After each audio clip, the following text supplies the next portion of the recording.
washing machine, fridge, smart TV, air conditioner, kitchen items amati makal khudingmakki home appliances kidamak hoina waningai leite. Kaisampat Konjen Hazari Lekai da leiba Mezo of Imphal na ahongbo mamalda item khudingmakki up to 50% discount da offer pizai. Wedding set unalogu matamdasu special oiba discount kaya su thamjari. Interest amatta yaudana 0% EMI loan gi kudong chabasu thamjari. Kudong chabasu mangan biraganu ngasi maklengsin biragu Mezo of Imphal Kaisampat Konjen Hazari Lekai.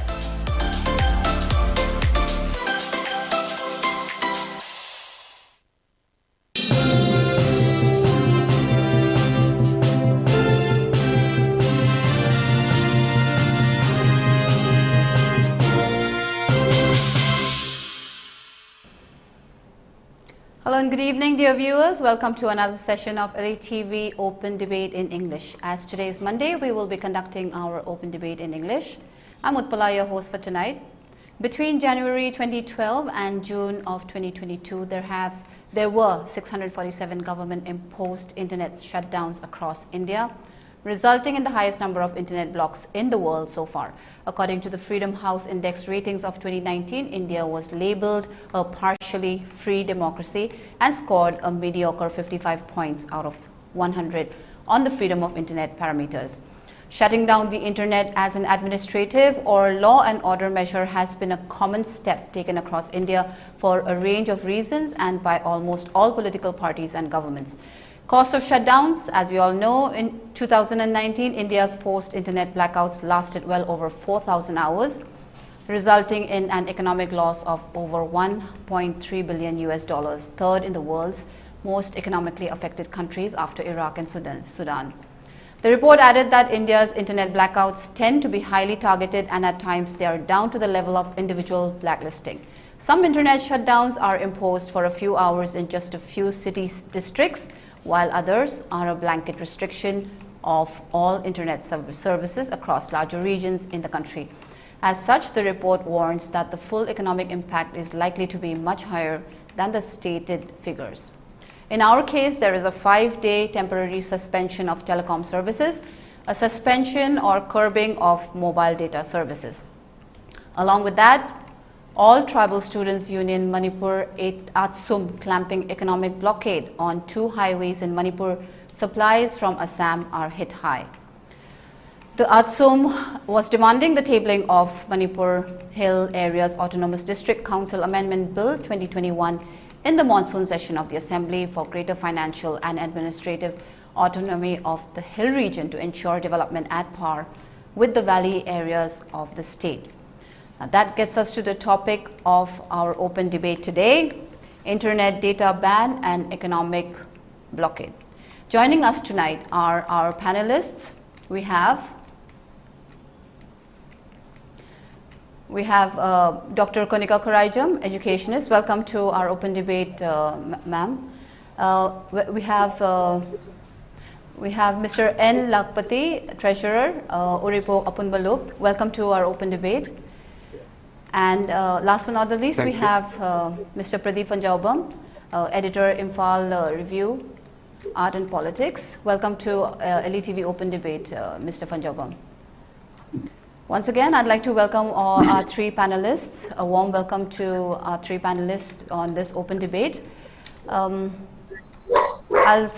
open the debate with a question to Dr. Konica Khuraijam. Well, we all know that there's an internet ban and also there's an economic blockade in the state currently. So, well, how does the internet ban affect normal life, academic life, as well as the businesses across the state? Thank you, Utpala. And it is my pleasure to be over here today with such eminent panelists. I am not an expert in this particular field, but a layman who would like to express a few words regarding this internet ban. Mm-hmm. In the state of Manipur, the state has faced 5 internet shut down in the 4 years between 2015 and 2019. The internet shutdown starting yesterday is the 6th of such shutdown. Now, any incident, big or small, has led to a shutdown of mobile internet. Right. Arbitrary internet shutdowns are not only an attack on the civil liberties and the constitutional rights of the citizen by the state, but they have grave economic consequences too, with business and working professionals losing out on sales and job deals. Moreover, it is a suspect, doubtful whether these shutdowns help in achieving the state goals of maintaining law and order. Of course, it is a very, very debatable issue, which we are going to do right now. Right. Now, internet and communication shutdown, when in place, violates the fundamental freedom of expression. Every citizen of India has the right to express themselves. Now, it is violating that particular right. And access to the internet brings to the fore voices from across the political forum, political spectrum, and so many other people who wants to express themselves, significantly increasing agency, perhaps the reason why the government are wary of the internet. Now, people depend on the internet to communicate with friends and families and share news and knowledge and to hold, public institution accountable. So it is certainly morally questionable to strip people of a fundamental right by, indiscriminately disabling communications. Internet shutdowns not only curb dissent, but they give the governments excessive control over the dissemination of information and a dominance over the narrative. Right. Now, regular and indiscriminate shutdowns can have chilling effect on free speech in the long run. We know that any incident, big or small, has a lot of, whether any incident, big or small, has led to a shutdown of mobile internet in our state. Right. And we also know that the United Nations has declared the internet as a fundamental right in 2016. Right. From cab drivers, we have got lots of cab drivers. From cab drivers to restaurants, to garment shop owners. Absolutely. Everyone depends on the internet to facilitate them. Right. Unavailability of this internet leads to tangible monetary losses. Absolutely. For this population. Students. Now let us come to students. Students also increasingly rely on online resources. Right. Many government programs and schemes, such as food distribution and management through ration shops or direct benefit transfers, whatever, digital payments to UPI, are built on the backbone of internet and communication technology. Now, I will not go in detail as to why the internet is shut down in Manipur, because that will be another discussion altogether. But let me, elaborate a little bit on the many challenges by such shutdown. Now, let's look at education. I also say that lots of students depend on the internet for information. Right. And since the COVID pandemic, there is a trend and almost a basic necessity to conduct online classes. Informations are given through WhatsApp, etc., Google Meet, Zoom Meet, whatever. And recently, because of the fourth wave, schools were closed down till class 7. Right. It is only today that it's being opened, the schools, I mean. Right. Nevertheless, the shutdown is affecting education in colleges too. Now, in Manipur, it is a time for all college admission. Non-accessibility of the portals is causing dismay to the students. And not only dismay, it is causing a particular stress also. Right. Forget about students. We are feeling stressed because of this, shutdown of the internet. And look at money transaction. In every business, every field, money is now transacted through the internet. Right. It is now almost a complete failure to do so. Now, we need to pay our bills, we need to pay our fees online, we need to send money, we need to do online recharges of data, online markets, online business. It's all stopped and at a standstill. And regarding communication and email, through Facebook and Instagram or email, people communicate and get vital information. Now, Absolutely. it will be said that it is because of that this particular shutdown has been done. Nevertheless, we get our information, and information is our right, actually. To get information is our right. Absolutely. And there are certain deadlines to be sent regarding documents and submit information. For example, I'm a teacher, an associate professor.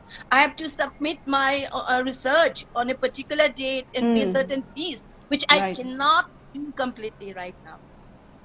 And it's going to, have an effect on my profession.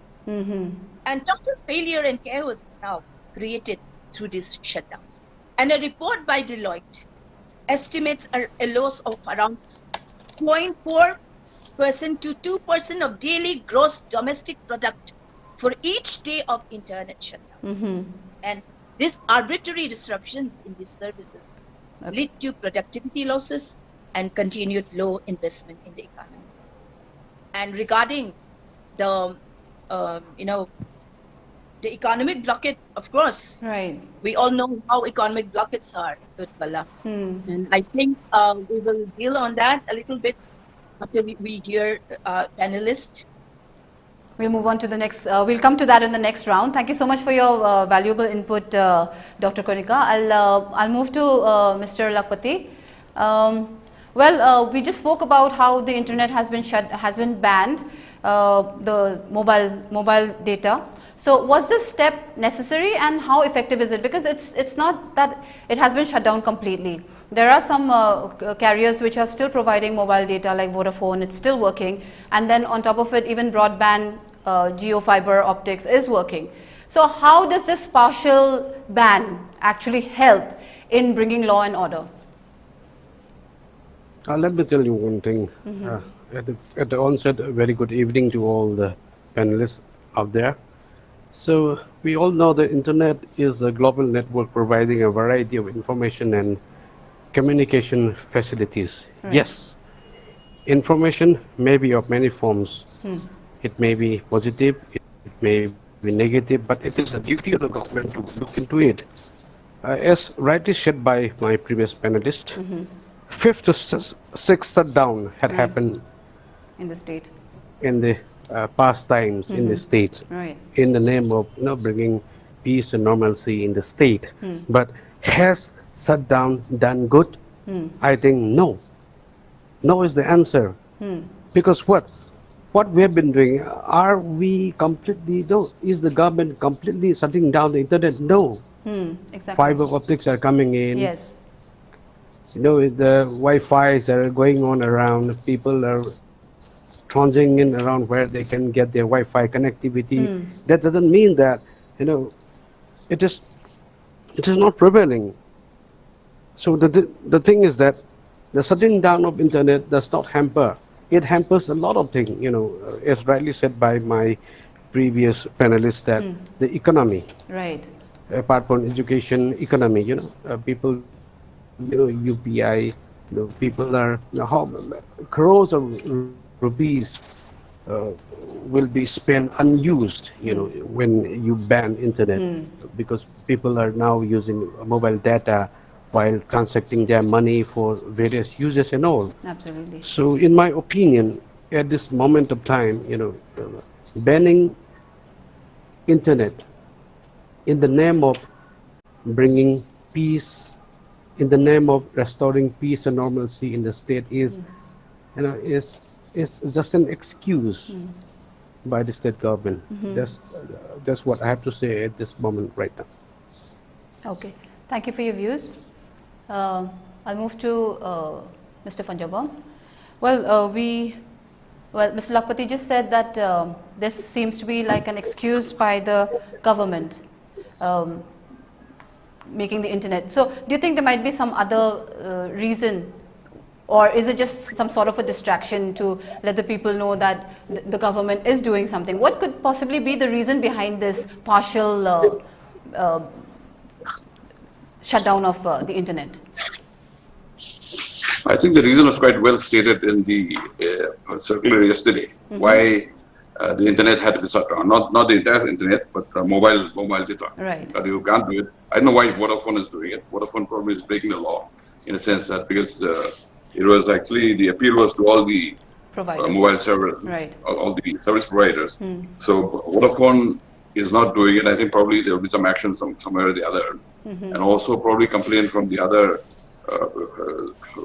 providers, Airtel and others, because you shut down Airtel and have Vodafone open, everybody's going to go for the phone. So that kind of thing is there. I don't know how this is happening, but the only thing is that the circular which came out from the government yesterday was actually saying that this is an emergency, that you had 2 cars burned down. The circular actually mentions only 1, but we also know that there were 2 more burned down earlier, and that these things are going viral.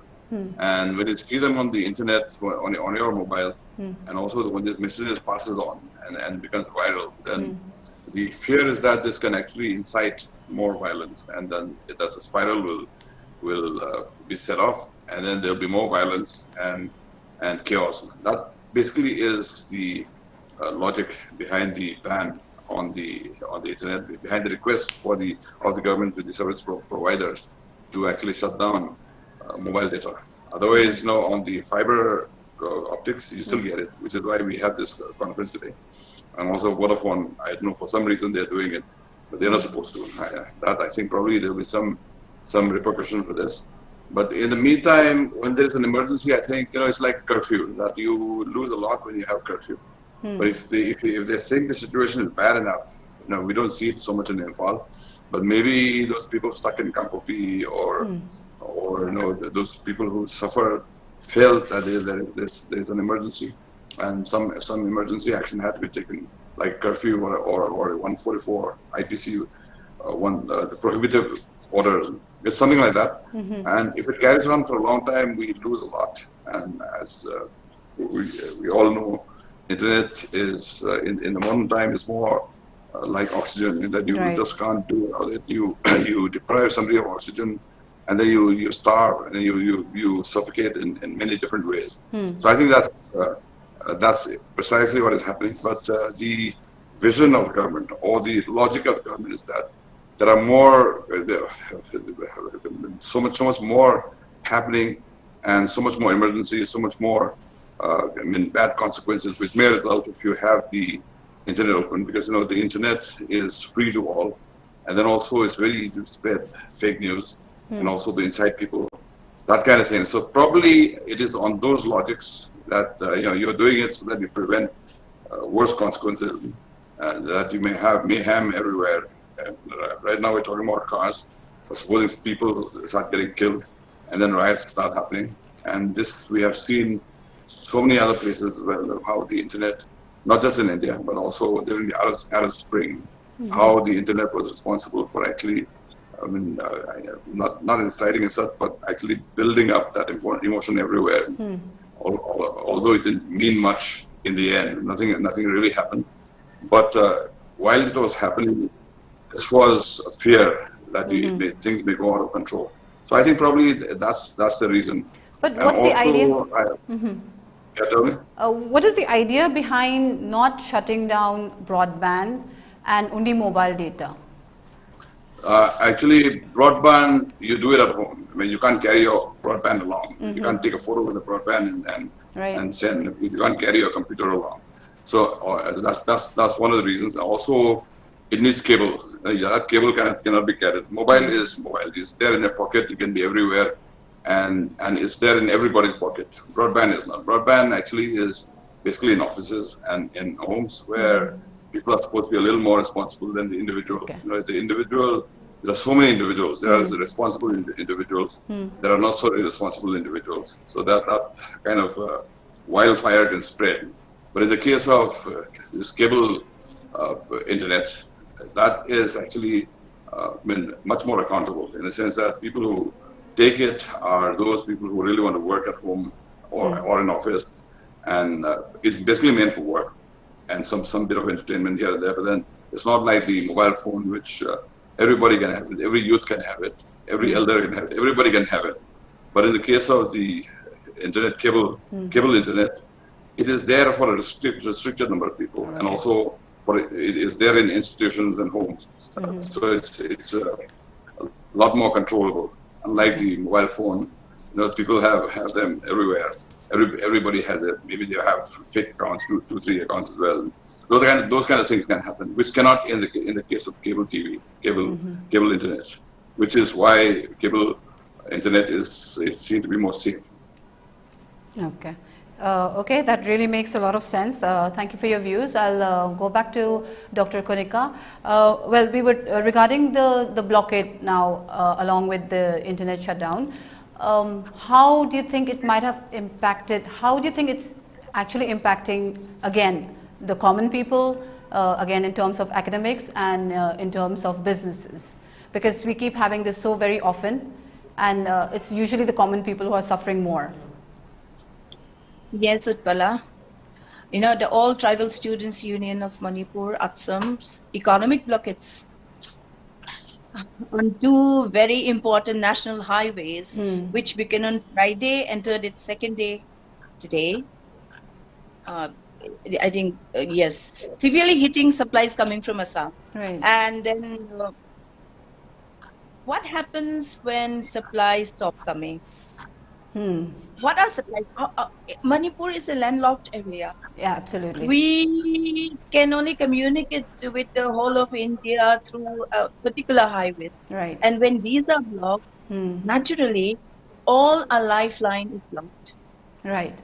Just look at the petrol pumps today. I went around, I had 2 liters of petrol in my vehicle, and I was roaming around searching for petrol. And in the meantime, my petrol exhausted. Oh my God. So I had to send somebody to buy 1 liter of petrol to be filled in my vehicle to come back home. So that is the condition. So look at the amount of stress and the amount of time and the amount of energy spent just to get my vehicle filled. That is only one thing I'm pointing out. When economic blockade starts, what happens is, automatically, even the petrol pumps, suddenly they start, shutting down the petrol pumps, saying that petrol is nil. I don't know in one day how the petrol can go nil, which is a very debatable issue, how the diesel can go nil in one particular day just because the shutdown has begun. And then look at the essential commodities. Right. All essential commodities, the prices have started going up. Right. I had to buy potatoes today, just reached 60 rupees. I don't know to what extent it's going to reach tomorrow. So as the economic blockade extends itself, as it goes on, the people are going to suffer. And not only suffering regarding, this particular essential goods, but other stress and emotional dissatisfaction. Yes. Education, we are feeling very agitated right now. It's not only a matter of its, inavailability of the basic necessities, but a psychological distress and stress and agitation is building up in it. And this is causing lots of, harm to us. We are not getting peace of mind. Right. So these several trucks coming from Assam, they were stranded on Imphal Dimapur Highway and H2 and Imphal Dirabam Highway, National Highway 39, and the protesters are blocking the road with boulders and completely, it's making us, killing us slow. There's a song, killing us softly with your song. It's absolutely. Killing us softly with your blockade. So when lifeline is closed, what can the people do? Right. We are also human beings. We have a right to live. Absolutely. And the state has the right to protect us. Right. The state has to do something. If the state can, ban or, just take away the internet from us at one instant, why can't the state do something regarding this process? This is my question. Thank you for your views. Now I'll move on to Mr. Lakpati. Well, Dr. Konica just spoke about how it affects us psychologically, mentally, apart from the other issues another very important thing that happens usually with these economic blockades is even the local produce that is found in Manipur. The prices are hiked up with the excuse of the blockade. That's the mentality of the people here. So why doesn't the government, see basically I think it's a problem with the government, but the real sufferers are the common people living in the valley. The people who are generally, it's like a targeted kind of a population that is actually suffering from it. So why can't the government make it illegal to put an economic blockade or some sort of a solution to this economic blockade? Because anything happens and the lifelines are blocked and there's an economic blockade, and then the people in the valley suffer. It's become like we're so unsure of what's going to happen. This economic since early 2000. Lakpati, I think you're in. After there's a slight. I Is think it there's some coming right? slight problem with your connection. Okay, is it coming right? Okay, yeah, now we can get. Please carry on. Okay. So we have been seeing this kind of Egyptians, since early 2000 or late 1990s. Right. Highway being blockaded. All this time, ever since those appeasement policies and all other things that had happened in the past years. So coming to the point about economic blockade, it is illegal to block someone's food, someone's basic commodities, someone's need at time of hours. So it is illegal. Economic blockade is very much illegal. The thing is that the state government has to take stringent action against those calling for this kind of blockage in all. It has been going on since for a very long time. It doesn't happen today or yesterday. It has been happening for the last many years. I think the longest was for about more than 100 days and all, I think. Absolutely, yeah. So at that time, I think the government need to take stringent action against those who are curtailing our basic needs. It doesn't mean that it is only the people of basic community in the valley that are suffering. The people from the hill residing in the valley are also suffering as a result of that economic blockade. Right. And as you have rightly mentioned, the prices that the local producers the increase in prices by the local producers, the name of economic blockade. Right. That has to be that, because it is about the consumer and the producer. It is basic economics. The consumer, if the consumer,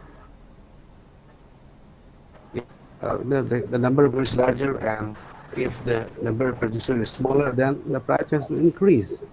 It's not about the local people playing on the price rise on that issue. It's about people in the power to look into that matter, to see that that thing doesn't happen.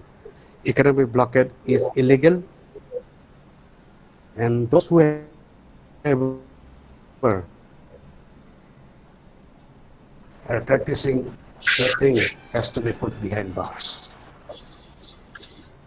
Okay, so now there's even a talk about a counter blockade from the valley. How would it be effective? I mean, how is it even going to help in any way?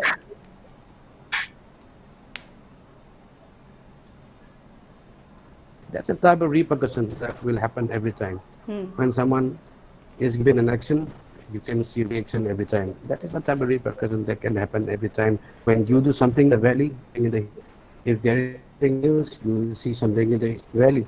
That is the type of repercussion that will happen all the time. But it is the time that the government wake up and solve this problem once and for all.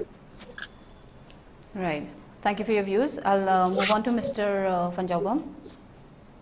Well, we just spoke about the government should wake up and take action. So we've had so many economic blockades, and we usually notice that the government is always silent on these occasions. Why and mainly this problem is with the government, but it's usually again only the common people suffering it. And every time there doesn't seem to be any action taken up by the government. And also again coming back to Dr. Konica's the issue that she just mentioned about the petrol drying up or becoming nil in the petrols. There was something about enough store in case there's an economic blockade. So why don't these things come into action, or why doesn't the government really take any action and provide some sort of respite for the people in the valley when such economic blockades happen, and why aren't they taking any strict actions against these blockades? No, I think they are trying to, in a sense that I saw some news today on, again, somewhere that they are having conferences and also negotiation, although it's not working out so much. I think that effort is on, but how do you respond to an activity like this is not very easy, that you can't just go out and kill people, in a sense that you can't. We're talking about, we've been talking about this all the while, that we have trouble in Manipur, so they imposed the Armed Forces Special Powers Act, and that has not worked. Those are draconian measures. So we cannot be recommending that kind of thing. We have to be looking for diplomatic kind of solution. You bring them to the negotiating table and then reason it out. If in spite of that they do something, then you have to measure your action as well, that you don't go to the extreme, because when you go to the extreme, there can be a point of no return, that you keep having this action reaction kind of thing, and then it builds on itself, that it feeds that particular atrocity feeds on itself, and then atrocity becomes more and more until it becomes beyond the capacity of anybody bear, and also the society is totally in chaos. So I think it's a worry, that you have a unrest like this. It's not one or two people doing it. If that was the case, I think it'll be easy to solve.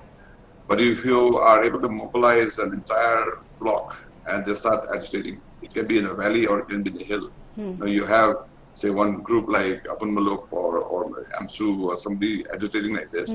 It's not so easy to actually retaliate in the way that we think we can, that you just apply force. You have the police forces out. We're seeing this everywhere. We're seeing it in Kashmir and everywhere. You just can't be using force to that in an unlimited way.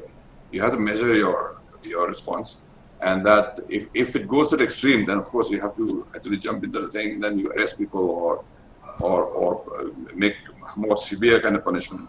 Till then, I think probably it's people in conflict resolution will know this, that much more than us, that you respond to conflict by the instruments of conflict, then you actually escalate that conflict, that entire conflict as such. You go out and shoot some people now, and there's going to be more problem. That kind of thing is there. So you have to be actually moderating your own action and making sure that it is not superfluous, that you do it to the optimum level. That if some people are likely to create problem, you make a preemptive arrest, and in the meantime you negotiate, tell them that what they're doing is wrong, and all that, because it's a civil unrest. It's not a war. If somebody was waging war, then okay, you can respond in a much harsh way. But this is a civil unrest, whether you like it or not. Some people are misinformed or have been misled or whatever, or they believe in what they're doing. So you have to convince them that what they're doing is wrong. Ultimately, it will bear no result, and it can only have consequences on themselves as well as larger people at large. So that kind of negotiation, this is what diplomacy is about, that you have to approach this thing in a diplomatic way. You use force to the extent that you make the other party know that you are not weak, that you can actually retaliate, that you have bigger force in hand, that if they misbehave, that those forces will come. But if you start using that force from the beginning, then you can actually create more problem. But this is becoming more like a hostage situation. Every now and then, any issue, and there's always a blockade. They'll go ahead and shut the lifelines to coming to Manipur. Can there be any permanent solution? There's no solution, which is why it is happening. There's no immediate solution. There are so many underlying causes which is actually making these kind of things happen, that you resort to these very, very harsh ways of agitation. You can have a total ban, you can have a total blockade or whatever. These things, people should be made to understand that these things are not done anywhere. In fact, an economic blockade is actually considered an act of war. If this was happening between countries, this can result in war. This is supposed to be an act of war. You blockade someone. But as we know, although it has been described as an act of war, we've seen this thing being repeated over and over again by powerful nations like America. They will blockade. Iran has been under sanction for such a long time. They're not even allowed to get medicines from outside. That kind of blockade is there. Now Russia and America and the rest of the West, they're kind of having that kind of situation where they're actually sanctioning Russia to all extent. And they justify it by giving all kinds of reasons. But if you have to say that there is something which is absolutely wrong, no blockade, no economic blockade or sanctions, and let free trade or free dialogue persist and solve problems, then all these things should not be happening. But these things are happening because not everybody is given to law to obey the law, and also to obey what is considered to be natural justice. And sometimes those people who are doing it actually justify it, saying that they are actually overcoming something much more evil. That you're using a very disruptive way because you have been wrong, much bigger. But those kind of arguments should not. I'm not saying that. I'm not justifying it. But that's what a lot of people say, and that's the kind of argument that so many people, including those who are saying that blockade is wrong, are doing. As I give the example of America, they blockaded Cuba for such a long time. They blockaded Iran for, I don't know for how many years they're doing it. In spite of that, they're surviving. That's another thing. So these kind of things are happening everywhere. This kind of injustice, and I think it just percolates to all different levels. And what we are seeing in Manipur is also part of that. That we are not supposed to be doing that. We're not supposed to inconvenience people who are not part of that particular issue. Right. And yeah. Okay, thank you. I'll move on to the next round from here. I'll come to Dr. Konica Khuraijam. Well, we spoke about how these economic blockades and the internet ban has affected people overall. As an educationist, how do you think this blockade is actually affecting students? As I said before, Utpala, talking about economic blockade is not only about economy. It's blocking our whole future, actually. The blockade is not, it's we say economy, but we depend on our economy for all development. Right. But as Pradip Phanjoubam said, this type of blockade is not going to solve any problem. It's not going to solve the issue because it is violent. Right. Utpala, an eye for an eye, and the whole world will be blind. Absolutely right. So basically, if I have to talk about education and the blockade, I will say that of course it is affecting education a lot. It has to affect education because with economy also we depend. Education is also depending on the economy, isn't it? Right. I think the best policy will be, for the government to frame particular, solutions, long-term solutions. Okay. Regarding this, occurrence of blockade, which has been going on forever. Absolutely. I remember blockade from time immemorial. And then have you made some sort of a solution or bring some, some things to solve these blockades or to build a different lifeline or to have the economy grow? What is economic blockade actually? It is blocking the economy. And why are our economy being blocked? Because we are not economically forward. So long-term policy of the government is required in order to solve this, immediate blockade, etc. Because Manipur needs to develop. We need to develop. We need to develop our infrastructure. We need to develop, our economy. We need to develop our everything. Then only there will be no blockade because we have economy. Basically, it's a very long-term thing I'm talking about, but I think we should start looking into it, because it's happening too frequently, and it is happening too frequently, and it is affecting too much. And also, Dr. Konica, about students who may be coming from the hills or living in the valley, belonging to the hills and coming to the valley, do you think it might be affecting their mindset as well, creating some sort of a fear for them that something could happen, because it's obviously originating from the hills? Yes, because of the clash, because of this clash, I don't know whether I should call it an ethnic clash, because if I term it that way, again, there will be lots of, debate on that, but whatever it is, it's a clash. Right. We cannot deny the fact that it is a clash. And such clashes between different groups always have a repercussion on the children. Right. And as you know, today is the first day of starting off offline contact classes. Online has stopped, Yes. and students have started going to school today, starting from pre-nursery to class 7, because 8, 9, and 10 were already 8, 9, 10, 11, 12 were already having their classes. So lots of parents felt apprehensive to send their children to school,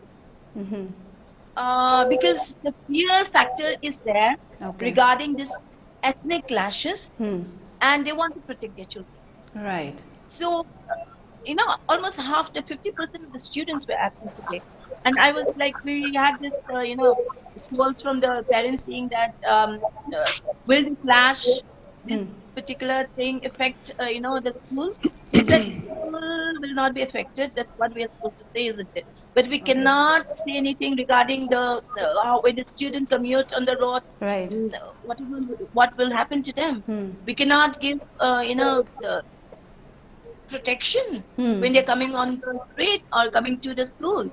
So it is, in fact, this, clashes, resulting in this economic blockade, is definitely resulting students. Okay, thank you for your views. I think we'll continue on that in the next round.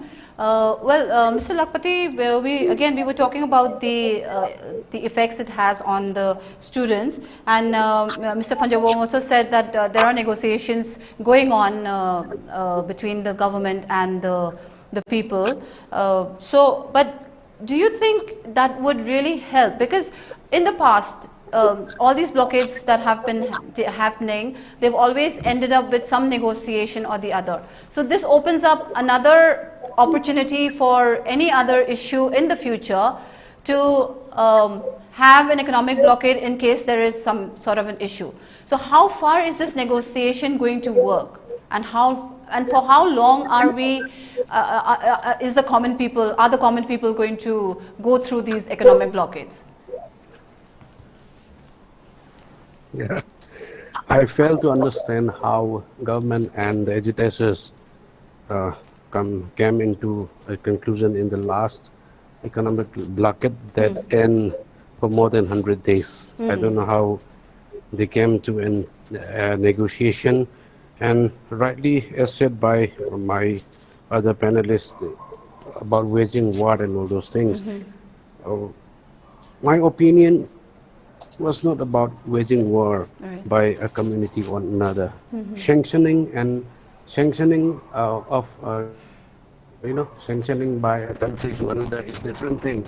An issue that has been happening in a state, within a state, is another thing. So it's not about waging war. It's about, the government up time, negotiating with people, negotiating with the people who thinks that they are deprived of their rights and all. So this is the right time that the government should come up, because each and every time, whenever economic blockade happens, everyone suffers, right from students to the merchant, to the street vendors, to each and every living people. For example, today, economic blockade was announced, I think, the day before yesterday. Friday. I came out from my house to refuel my car. All the gas stations were closed down. don't we have enough fuel for another 3 days Exactly. to refuel the cars for our common commuters? Absolutely. That is another question. You know, I think we are seeing some type of connivance among, I don't know who, X and Y or Z or A. I don't know about that. But economic blockade is hampering us. It has been happening since, you know, a very long time back. For each and every demand, the highways are blocked, Right. and you know, people suffer. Not only for the people of, not only the people of certain community that suffers. Every community suffers in the back. Absolutely. Every community. So this has to be addressed by the government. This has to be seen. This has to be vetted out. This has to be solved once and for all. And that doesn't mean that someone has to wage war from against one another. Some amicable solution has to be bring about by the government. That is my opinion. Okay, thank you. Well, I'll move on to Mr. Phanjoubam. Mr. Phanjoubam, in this case, since we have just the national highways bringing in the things, that the commodities, now every now and then we have an economic blockade. Do you think this would improve if when trains actually start moving into Manipur? Would that be a permanent solution, or do you think they would find some sort of a way to stop that coming to Manipur as well? And also, we talked about the internet ban.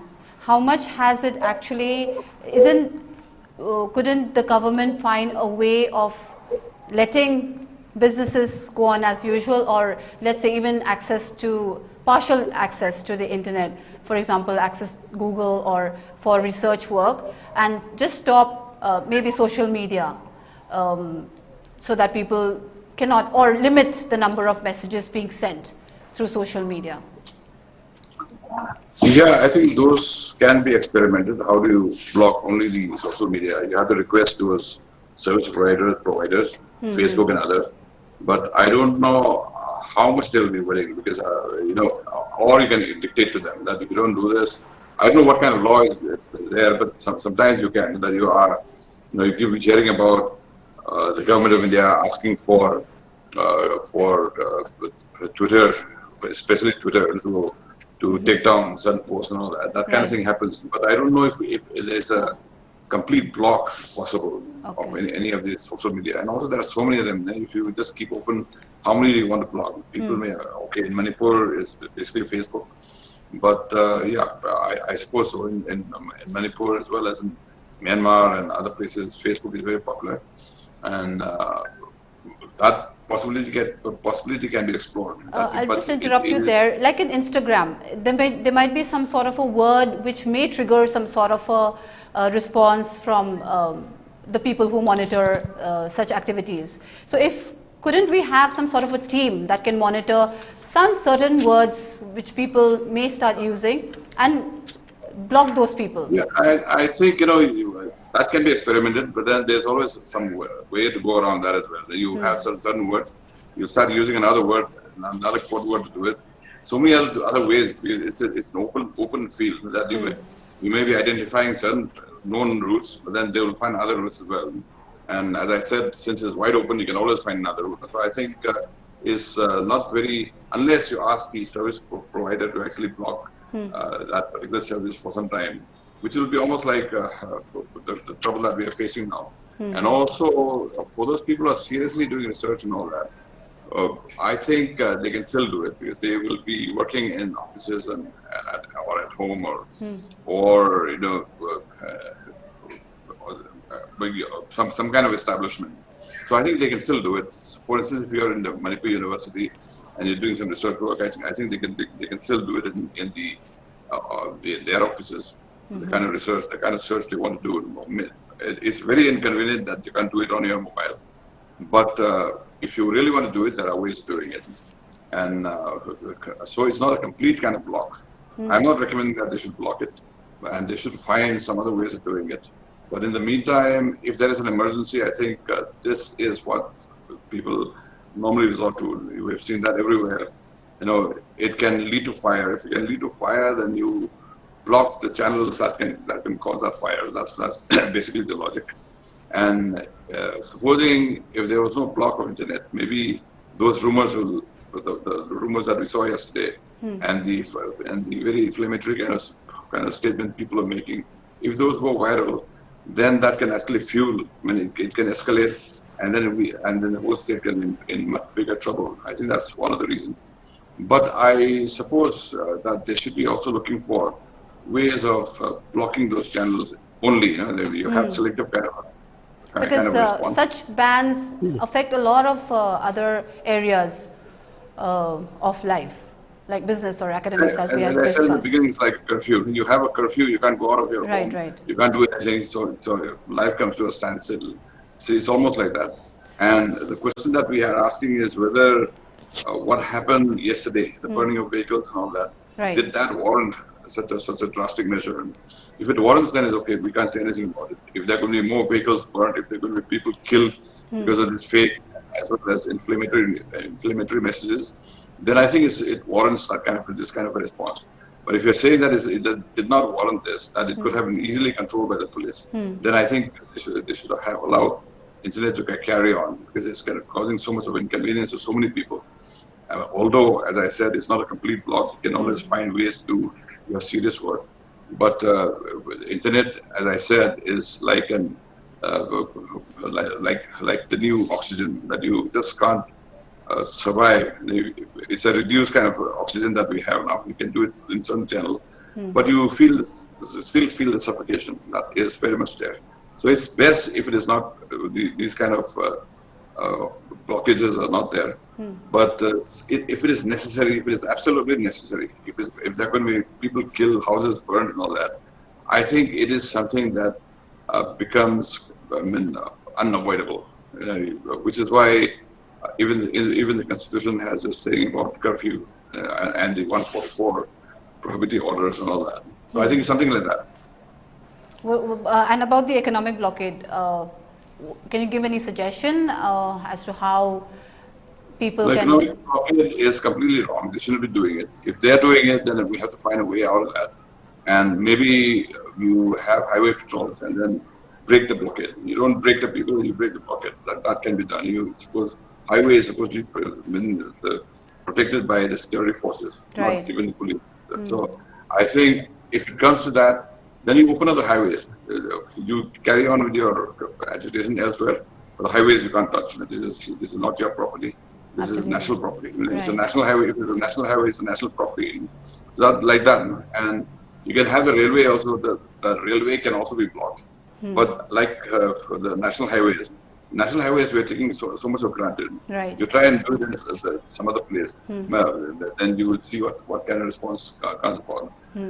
I'm saying that your response should be to protecting certain properties, certain vital organs of the state, and not just hit out at people. You have a blockade, you have an agitation, you go and do your agitation elsewhere. You can do in your town, or you can do sit in whatever you want to do, but you can't touch his property. National highway is a lifeline. I mean, lifeline means people will die if you block it. Supposing if it carries on for a long time, and your life-saving drugs are not coming in, you have blood pressure and you don't have your medicine coming in. So many people can be in serious trouble, or you have diabetes and you don't have your diabetes control pills coming in. Those can actually seriously endanger lives. So I think the response should be like that you use your force to actually open up the highway. You don't go and kill people, but then you open up the highway. Don't come near the There's so many ways of doing that without actually resorting to extreme measures. You just open it, don't come out on the streets. You declare a curfew along the highway. Don't let anybody come out. And bring in the trucks or the goods, whatever you want to bring in. That kind of thing should be the response. Right. Yeah, that's a very good thought. It's a surgical kind of a response.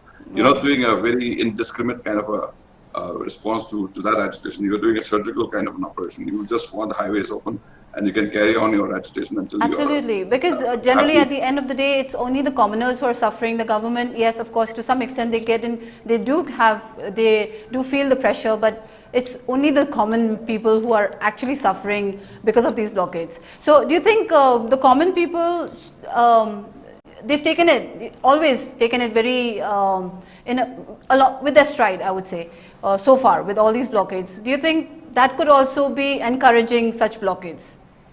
No, I don't think the common people will stay quiet for a long time, which is what the government is actually worried about. It nearly happened the other time when there were counter blockades, and then there were some even threats of criminal violence. Those kind of things can come up, which is what I think everybody should be worried about. Right. All those people doing blockades should also be worried about that. Because if the fire burns, that kind of fire burns, then there may not be a point of return. And to bring back the communities to the old relationship may not be possible for a long, long time if you go about killing each other. And that can happen. I mean, one little spark can actually cause an inferno. And that kind of inferno, if it happens, then it's going to be difficult, not only difficult to control, but it's going to be leaving scars which will not heal for a long, long time. Absolutely. So I think people should be worried. Right. Yeah, I would like to add, yes, Dr. Konica, please go on. Few words regarding this economic blockade. And I was thinking from the perspective of a woman, and I was thinking that these blockades are done by the hill districts. Actually, it's a combination of the hill districts, like Chuchanpur, Chandel, Lakpati, Tamengang, Ukul, Kamjor, Moni, Kangpokpi, and Purto. Right. Okay. Now, it is actually to suffocate the people living in the valley. But what these people tend to forget is that these people living in these particular districts come down to Imphal to get food and to buy commodities, They depend on the valley for their lifeline. Absolutely. So aren't they, indirectly suffocating the lifeline of their people also? Absolutely. When they suffocate us in this particular way. That is one perspective I would like to put to my brothers and sisters over there, blocking the national highway and suffocating the lifeline. You are not only suffocating us, but you're suffocating yourself too. That was a very beautiful thought there, Dr. Konica. And again, now coming to my last round, I'll continue with you. Well, you said it very well, a beautiful message to our brothers there, brothers and sisters. So how do you think we as the common people, how can we bring about a change so that these incidents are discouraged in the future? Utpala, what can we do? Yeah. Agitations will always be there, dissatisfactions will always be there. But there has to be a solution to every problem. We learned that every problem has a solution. Now, we have to find out the source of how were they triggered into this action? What happened? And eventually, we are the ones suffering. So I think the government should be very, very careful in implementing any of this, development programs. They have to be very tactful because we know that Manipur is made up of nearly 34 plus tribes. Right. And we are sort of the, mini Indians. We have different ideologies and different tribes with different ideologies. We have different beliefs and we have different, ideas, and all this has to be put into that framework of the policy. We cannot keep on, playing God. We have to have discussions before certain policies are made. And we have to look into the fact that Manipur is made up of many different people, many different ethnicity. And there is a need to, to unite these people. And one idea of unity can be, to bring forth forums for discussion before any policy has been, put forward, before any, any policy is proposed, because we have to come to a solution. We cannot act like God, as I said, and this is the only thing I'm going to say right now. Thank you for your views and your thoughts, Dr. Konica. My last question for Mr. Lakpati. Dr. Konica just spoke about how it not only affects the people in the valley, but indirectly it affects them as well. So what is your, what would your message be to the people, all the people involved in this economic blockade as well as... Economic blockade is harmful to all the citizens of Manipur in each and every way. So coming to the last part of today's debate, talking about the demand according to which the blockade has been done, the constitution and functions of this Hill Area Committee of the Legislative Assembly of the state should consist of members elected from hill areas. So I think the leaders, the volunteers from Achum, before trundling out onto the street, before blocking the highways, should go to their respective representatives as to why they have failed to table their problems during this recently concluded Manipur Legislative Assembly session. They should have done that, because Achum doesn't hold, they're not people's representative. Right. People's representative are those who are elected by them through adult franchise, and they have been sent to the assembly. They should agitate in front of their quarters, in front of their houses. They should have forced them their demands. They should have asked them why these things are not being done at the perfect moment of time, or any other thing. So I think economic blockade is not a boon, it is a ban. It should be banned from all sides. Every section of the society should condemn it, because a particular students' organization doesn't hold. They can't dictate the entire populace of a state. Right. So I think it should be, they should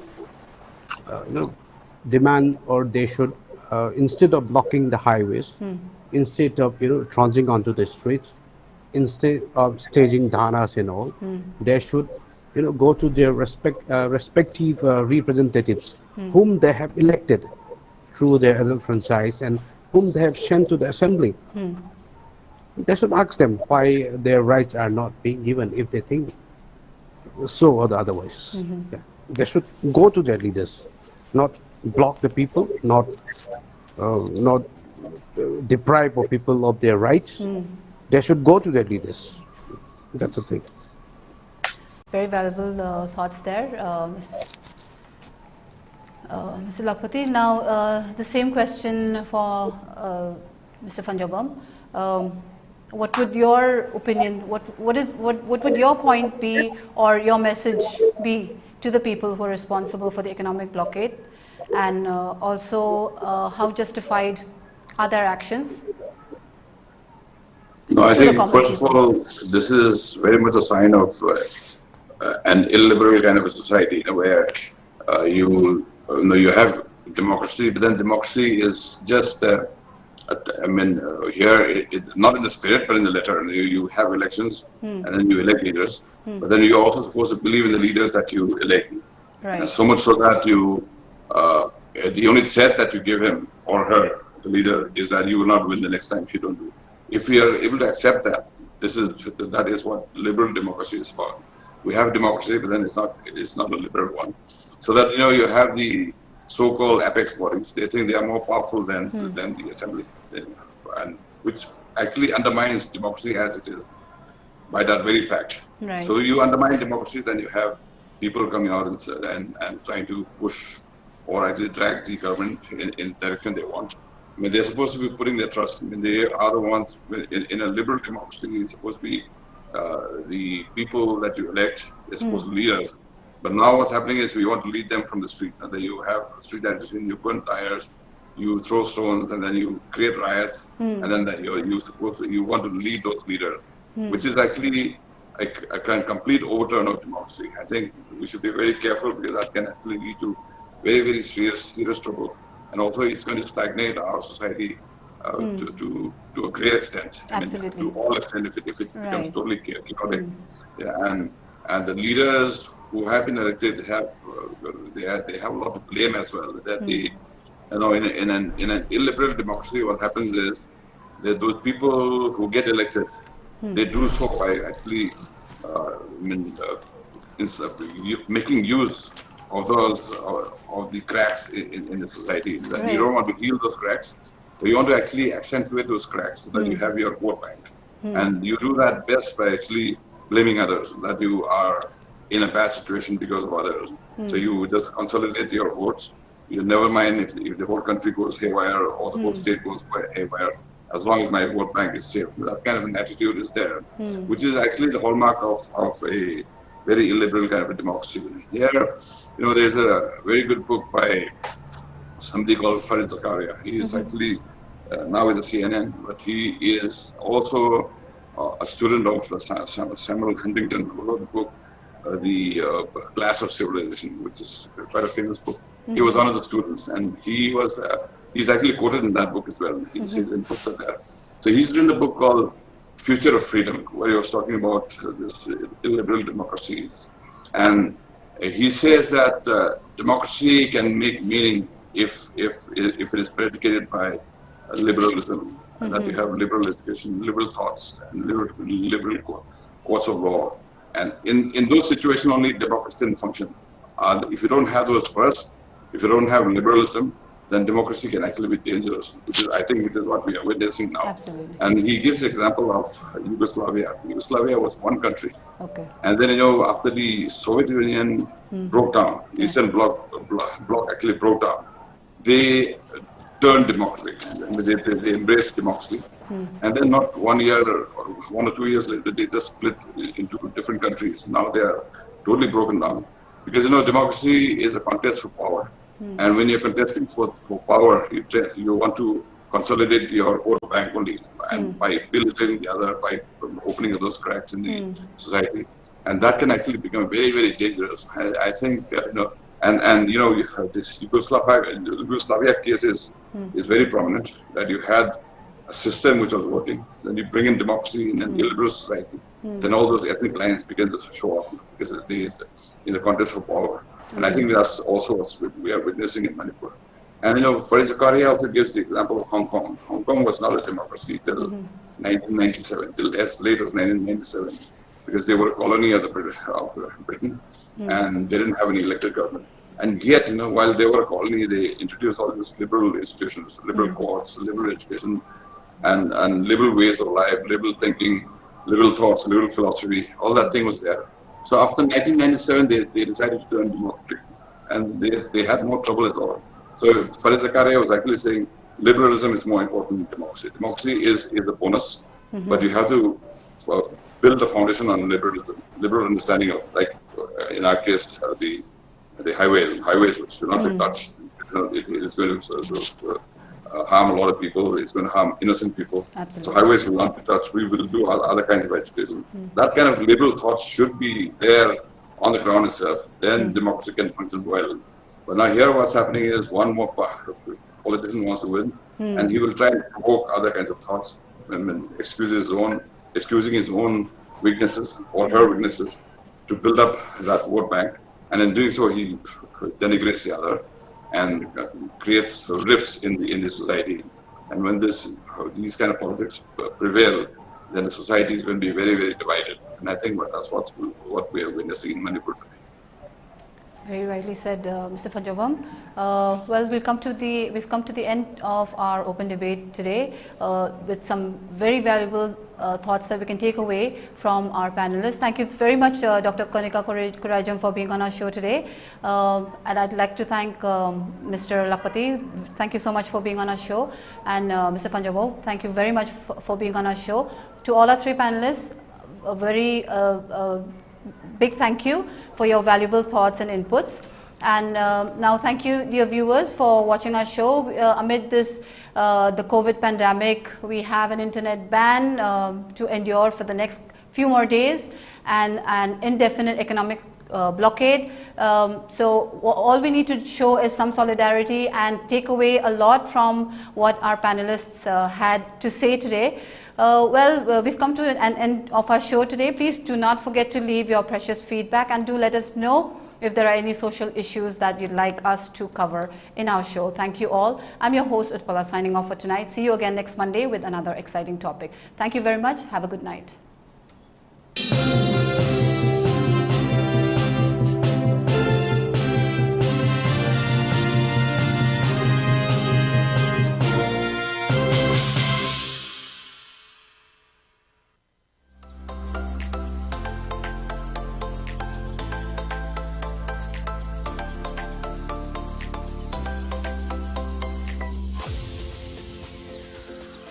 Washing machine, fridge, smart TV, air conditioner, kitchen items, amadi makal khudingmakki home appliances kidamak hoina waningai leite. Kaisampat Konchen Hazari Lekai Dalaiba, Mezo of Imphal na ahongbo mamalda item khudingmakki up to 50% discount da offer pizari. Wedding set unalong matamdasu special oiba discount kaya su thamjari. Interest amatta yaudena 0% EMI loan gi kudong chabasu thamjari. Kudong chabasi mangan biraganu ngasi maklengsin biraku Mezo of Imphal Kaisampat Konchen Hazari Lekai.